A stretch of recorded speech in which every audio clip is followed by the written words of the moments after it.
नमस्कार, मी प्रशांत साहेबराव पाटील, मुक्काम पोस्ट शिंदाड, तालुका पाचोरा, जिल्हा जळगाव। मी माझ्या 1.5 एकर क्षेत्रात प्रभात सीड्स कंपनीचं RS 150 या बियाण्याची लागवड केली होती। लागवड करून 20 ते 22 दिवस झालेले आहेत, पण या बियाण्याची उगवण फक्त 40 ते 45% झालेली आहे। आपण बघू शकता कशा प्रकारे हे बियाणं उगवलेलं आहे आणि जे कोंब या ठिकाणी उगवलेले आहेत ते पण जोमदार नाहीत, सशक्त नाहीत। आणि याच उर्वरित क्षेत्रामध्ये मी हायटेक कंपनीचा 5202 इथून इकडं हायटेक कंपनीचा 5202 आपण बघू शकता कशा प्रकारे उगवलेला आहे। आणि इकडं प्रभात सीड्स कंपनीचा RS 150 हा वाण बघा, दोघांमध्ये फरक बघा। एकाच दिवशी या दोघं शेतात मी लागवड केलेली आहे।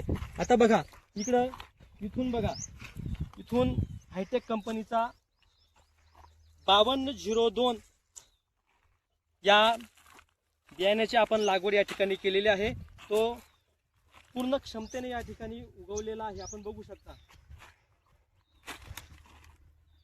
मी ज्यावेळेस प्रभात सीड्स कंपनीच्या प्रतिनिधींना शेतात बोलवलं तर त्यांनी मला उडवाउडीची उत्तरे दिलीत। त्यांनी मला सांगितलं की हवं असलं तर आम्ही आमच्या कंपनीची एक बॅग तुम्हाला देतो, तुम्ही लावून टाका। आणि त्यांनी मला असंही सांगितलं की या लॉट नंबरच्या कुठल्याही शेतकऱ्याची तक्रार नाही।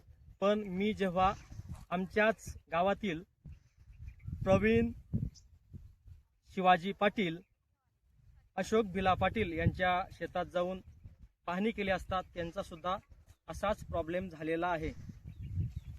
एखाद्या वेळेस एखाद्या शेतकऱ्याचं पीक ज्यावेळेस चांगलं येतं त्यावेळेस हे यांच्या कंपनीचा त्या ठिकाणी डेमो देतात, सांगतात की आमच्या कंपनीचं बियाणं चांगले असल्यामुळे या ठिकाणी उत्पन्न आलंय।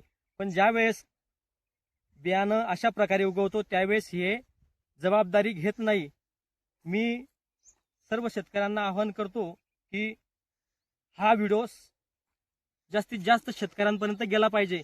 माझं नुकसान झालं तसं इतर शेतकऱ्यांचं नुकसान होऊ नये, हा यामागचा उद्देश आहे।